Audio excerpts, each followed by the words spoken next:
Si vous avez des difficultés à attirer les femmes, il y a une chose que vous devez absolument savoir dès maintenant, et cela pourrait être la chose la plus importante que vous entendrez aujourd'hui. Ce que je vais partager avec vous dans cette vidéo est, à mon avis, la clé ultime pour attirer les femmes. Une fois que vous appliquerez ce concept simple dans votre vie amoureuse et dans votre façon d'attirer les femmes, vous remarquerez instantanément que plus de femmes s'intéressent à vous. Vous vous connecterez naturellement avec elles, construirez une chimie sexuelle, obtiendrez plus de rendez-vous, et même boosterez votre confiance en vous et votre estime de soi en même temps. Je ne plaisante pas en disant que ce concept à lui seul pourrait transformer votre vie amoureuse à jamais, alors prêtez une attention particulière, prenez des notes, je veux vraiment que vous le fassiez, et regardez cette vidéo jusqu'à la fin. D'accord, plongeons Y. Je suis Sana, et à partir de maintenant, je vais être votre allié personnel pour attirer les femmes. Chaque semaine, je vais vous donner des informations directes sur ce que les femmes veulent vraiment, par opposition à ce qu'elles disent vouloir, ainsi que les méthodes les plus efficaces pour séduire n'importe quelle femme qui vous plaît. Maintenant,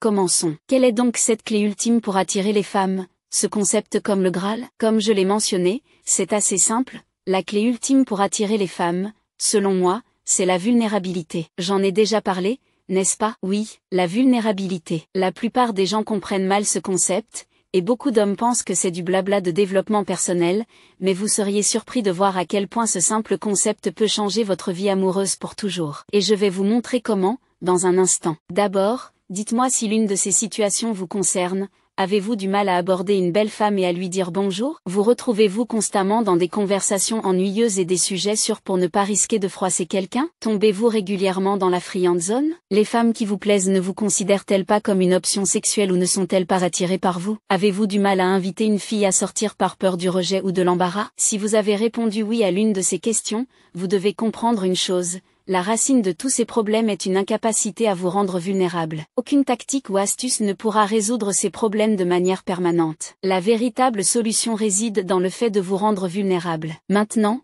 la véritable question est, qu'est-ce que la vulnérabilité signifie réellement? Car je sais que c'est un mot effrayant pour la plupart des hommes. Eh bien, c'est simple à comprendre, même si la plupart des hommes se trompent. La vulnérabilité, c'est la décision de ne pas cacher vos sentiments, vos envies et vos désirs aux autres, et au lieu de cela, de les exprimer clairement et verbalement. C'est tout. En d'autres termes, cela signifie simplement que vous devez exprimer librement vos pensées, vos sentiments, vos envies, vos opinions, peu importe ce que les autres en pensent. C'est être audacieux, c'est adopter une approche radicalement honnête dans la communication. Cela peut être aussi simple que de complimenter quelqu'un sur son apparence, d'aborder un inconnu attirant pour lui dire bonjour, d'établir des limites claires et fortes, ou de dire à quelqu'un que vous êtes intéressé par lui et attiré par lui. Cela peut même signifier faire une blague qui pourrait ne pas être très drôle, affirmer une opinion qui pourrait offenser les autres, admettre que vous n'êtes pas bon dans quelque chose, ou dire à quelqu'un qu'il est impoli ou blessant. Avant d'approfondir, je vous rappelle que vous pouvez me rejoindre sur ma page Facebook et WhatsApp pour échanger. Je vous mettrai les liens dans la description. Allons-y. Pratiquer la vulnérabilité est aussi simple que cela. C'est simplement de l'honnêteté. Mais bien que ce soit simple, ce n'est pas facile. Le principal problème est que la plupart des hommes n'ont pas appris à s'exprimer aussi librement et sincèrement. Ils ont été honteux de le faire pendant si longtemps. Alors, pour une raison ou une autre, peut-être à cause de leur situation familiale, d'un traumatisme d'enfance, ou d'expériences passées avec des filles, ils développent l'habitude de tout intérioriser, de tout cacher au lieu de partager et d'exprimer. En plus de tout cela, on nous répète constamment des idées comme « ne faites rien de controversé », « n'offensez personne », « soyez gentil », « ne soyez pas unique », « ne faites rien de fou ou de stupide. Quand vous entendez ces idées encore et encore, elles deviennent des règles personnelles, des façons de vivre. Et en conséquence, vous commencez à enterrer vos vraies pensées, vos sentiments, vos désirs et vos opinions. Je comprends, cela arrive souvent quand vous êtes plus jeune et que vous devez filtrer tout ce que vous faites. Vous devenez si prudent et essayez de jouer la sécurité parce que vous êtes trop préoccupé par la perception des autres ou par la peur d'être honteux. Vous ne voulez pas créer de vagues, vous ne voulez pas risquer d'être critiqué ou rejeté, et c'est là que les choses tournent mal, car vous vous faites taire, surtout en ce qui concerne les rencontres amoureuses. La vérité est que se connecter avec les autres en étant complètement ouvert et vulnérable, au lieu d'essayer de plaire à tout le monde et de cacher vos véritables intentions, est la seule façon d'avoir les meilleures interactions et d'attirer les meilleurs partenaires de manière aussi naturelle que possible. Et laissez-moi vous expliquer pourquoi, car cela va être crucial pour vous. Il y a 3 raisons principales, écoutez attentivement.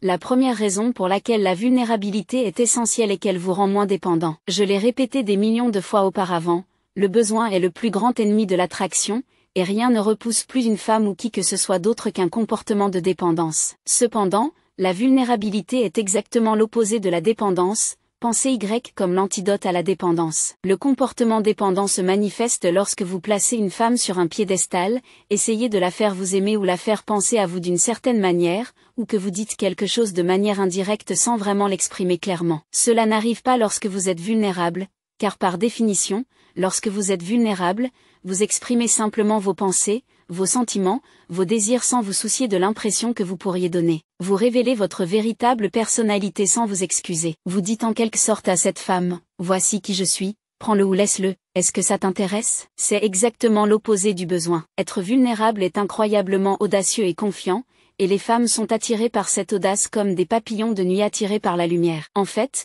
lorsque vous n'êtes pas dépendant, vous pouvez attirer les femmes même en faisant ou en disant des choses qui ne sont pas forcément attrayantes. Par exemple, un homme dépendant pourrait utiliser une phrase de drague cool, une blague intelligente et avoir un excellent travail, mais il utilisera tout cela pour l'impressionner et obtenir une validation de sa part, ce qui rendra son comportement peu attrayant. Ainsi, même si ce qu'il dit ou fait est bien, cela ne fonctionnera pas. Un homme non dépendant, quant à lui, pourrait parler de choses simples, faire des blagues maladroites, admettre ouvertement qu'il est entre deux emplois, et s'enthousiasmer pour sa passion pour la peinture à l'huile. Cet homme sera perçu comme attirant, non pas parce qu'il aime la peinture à l'huile, mais parce que son comportement sera authentique, sincère, et montrera un comportement non dépendant. Je vais me répéter, les femmes sont repoussées par le besoin et attirées par le fait de ne pas en avoir. Retenez bien ceci, la vulnérabilité vous rend moins dépendant, même si ce n'est pas ce qu'on vous apprend habituellement, c'est la vérité. Par conséquent, vous devenez plus attirant pour les femmes. La deuxième raison pour laquelle la vulnérabilité est essentielle est qu'elle élimine les insécurités. Les insécurités causent beaucoup de problèmes dans les rencontres et les relations, comme vous le savez sûrement. La plupart des comportements autodestructeurs sont le résultat direct d'insécurité, ce qui signifie que dans la plupart des cas, lorsque vous gâchez quelque chose avec une femme, ce n'est pas parce que vous n'êtes pas doué avec les femmes, mais parce que vos insécurités dirigent votre comportement et gâchent les choses pour vous. Les insécurités proviennent d'un sentiment de honte. La honte est une croyance irrationnelle que certaines parties de vous sont mauvaises ou erronées, et que ces parties vous rendent indignes d'amour et d'affection. C'est quelque chose de terrible. Les sentiments de honte vous poussent à cacher certaines parties de vous-même, et parfois les meilleures parties de vous-même. Le pire, c'est que plus vous faites cela, plus votre honte devient forte, et plus vous devenez insécurisé par rapport à qui vous êtes. La seule façon de sortir de ce cercle vicieux est la vulnérabilité, et la recherche le prouve, la science le prouve. Les chercheurs ont découvert que s'ouvrir aux autres et révéler votre véritable personnalité, malgré vos insécurités, peut faire disparaître ces insécurités. Cela réduit les sentiments de honte et renforce l'estime de soi, et avant même que vous ne vous en rendiez compte, vous ne vous sentez plus aussi insécurisé, ce qui signifie que vous n'avez plus de comportements autodestructeurs qui pourraient ruiner votre vie amoureuse et vos relations, ce qui conduit à une expérience de rencontre beaucoup plus fluide et saine. Si vous êtes quelqu'un qui lutte avec des insécurités dans les rencontres, je vous recommande de jeter un coup d'œil à ma vidéo sur la visualisation, que je considère comme de l'or pur. Dans cette vidéo, je vous guide à travers un exercice mental simple qui va démarrer le processus d'élimination de vos insécurités et augmenter instantanément votre confiance avec les femmes. J'ai vu tellement de gars tripler leur taux de succès avec les femmes simplement en faisant cet exercice de visualisation, qui prend moins de 10 minutes et peut être fait n'importe où. Je vous conseille donc de la regarder après avoir terminé cette vidéo, et je vais laisser un lien dans la description en dessous. Revenons à notre sujet principal.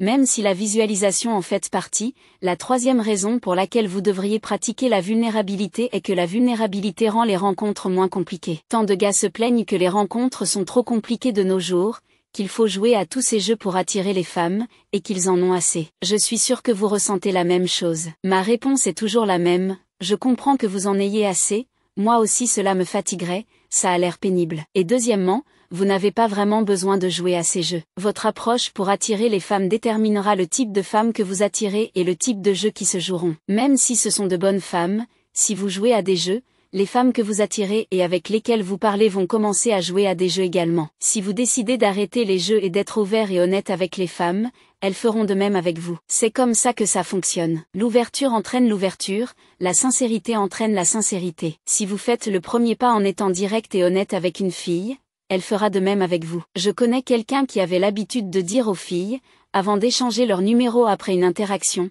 Écoute, ne me donne ton numéro que si tu as l'intention de répondre. Tu n'es pas obligé de le faire pour être gentille, c'est complètement ok. C'est audacieux, non? L'une des deux choses suivantes se produirait quand il disait cela, soit la fille riait, lui donnait son numéro et lui disait qu'elle avait bien l'intention de répondre, et dans ce cas, il savait à 90% qu'elle était intéressée et valait la peine d'être poursuivie, soit elle souriait maladroitement et disait « d'accord », alors c'était agréable de te rencontrer et s'éloignait. En étant vulnérable et honnête, il lui donnait une échappatoire, et elle ne lui donnait pas son numéro. Dans ce cas, il se sauvait du temps perdu avec une fille qui n'était pas intéressée. Il n'avait pas besoin de chercher sur des forums de drague quoi envoyer par SMS pour obtenir une réponse immédiate. Il n'avait pas besoin de jouer à des jeux ou d'utiliser des tactiques manipulatrices. Tout ce qu'il faisait, c'était se rendre vulnérable et poser une question honnête, il était extrêmement franc, rien de plus. Cette approche l'a également aidé à éviter les flirts sans suite. Il n'a presque jamais eu d'expérience avec des femmes qui se désistaient,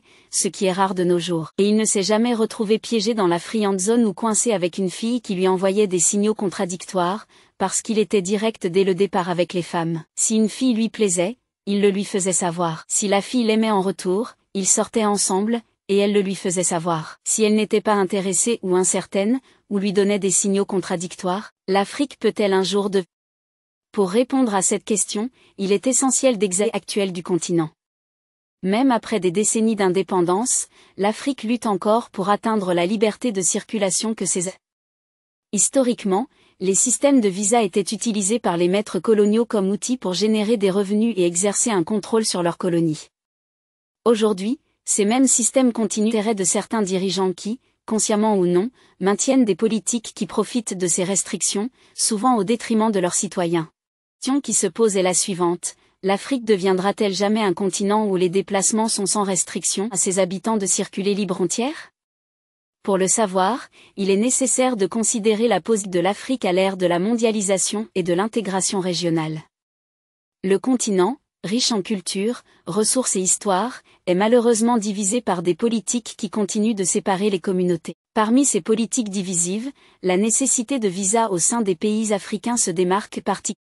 Vers une libre circulation, l'Afrique reste empêtrée dans des barrières quasi-murales à l'assassement de ses citoyens. Prenons l'exemple de M. Dangote, un investisseur influent qui a souvent été face à la difficulté de voyager avec un passeport nigérian à travers le continent. Malgré les appels à faciliter les voyages intra-africains, la réalité reste que le significatif persiste. Récemment, M. Dangote a fait part de ses préoccupations au président Kagame. En tant qu'investisseur cherchant à rendre l'Afrique grande, il doit encore demander 35 visas différents sur le continent. Pour comprendre pleinement l'importance de la question des visas, il est crucial d'examiner le contexte historique dans lequel ces politiques ont été formulées. Les frontières modernes des nations africaines aujourd'hui ont été pendant l'ère coloniale, une période marquée par l'imposition de la domination extérieure sur le continent africain par les puissances européennes. Les frontières ont souvent été délimitées sans tenir compte des complexités ethniques, culturelles et linguistiques des populations indigènes rayures de ces frontières artificielles. Lorsque les nations africaines ont accédé à l'indépendance au milieu du XXe siècle, elles ont hérité non seulement de ces frontières immanentes, mais aussi d'un cadre de gouvernance profondément enraciné dans la lutte du contrôle et de la division. Les politiques de visa qui ont émergé dans ce contexte ne sont donc pas de simples mesures bureaucratiques, mais sont profondes un héritage colonial qui privilégiait les intérêts des puissances extérieures au détriment du bien-être et de l'unité des sociétés africaines. La poursuite de l'application de visas en Afrique peut être considérée comme une continuation de cet héritage colonial influencer les structures politiques et sociales du continent. En main restrictive, les nations africaines risquent de perpétuer involontairement les divisions qui ont été initiées par les dirigeants coloniaux. Les politiques de demande des formalités administratives, elles se dressent comme des symboles d'un continent à se libérer des vestiges de son histoire coloniale. Les frontières tracées pour séparer des puissances coloniales continuent d'agir comme des barrières. Maintenant des séparations artificielles qui ignorent les réalités culturelles et ethniques des sociétés. L'impact économique de ces exigences de visa est à la fois significatif et de grande envergure. En rendant plus difficile de voyager sur leur propre continent, ces politiques créent des obstacles considérables au commerce, au tourisme et aux investissements. Les petites entreprises, vitales pour les économies de nombreuses nations africaines, sont particulièrement touchées par les logistiques liées à l'obtention de visas pour le commerce transfrontalier. Cette limitation non a sens économique, mais aggrave également les disparités économiques entre les nations africaines. Le secteur du tourisme, qui a le potentiel de devenir un de développement économique à travers l'Afrique, souffre également des effets négatifs des restrictions de visa. Les répercussions sociales et culturelles des politiques de si profondes. En limitant la libre circulation des personnes, ces politiques réduisent les opportunités d'échange culturel et de compréhension mutuelle entre les nations africaines. Dans un continent aussi riche en diversité culturelle que l'Afrique, où une multitude de traditions et de coutumes coexistent, la capacité à engager un dialogue interculturel est essentielle pour promouvoir l'unité et la collaboration. Les restrictions deviennent également les divisions sociales, renforçant un sentiment d'altérité entre les habitants des différentes nations africaines. Plutôt que de promouvoir une identité africaine partagée, ces barrières fusionnent, mais comme des connexions qui rapprochent les peuples. Prenons l'exemple de consultations en cours entre le Niger du Sud, qui cherche à résoudre des problèmes liés à la délivrance de visas entre les deux.